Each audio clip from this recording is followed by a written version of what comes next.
তো আজ আমার কাছে একটা ইনভার্টার এসেছে। তো এটা আমি রিপেয়ারিং করব এক্ষুনি। তো এর প্রবলেম হচ্ছে চার্জিং প্রবলেম।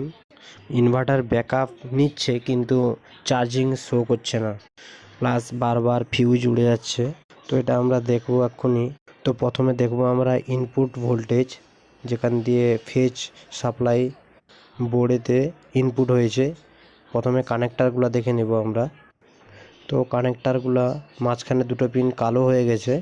তো এখানে কিছু শর্ট সার্কিটিং হয়েছে এবং নিচের পিনগুলাও কালো হয়ে গেছে।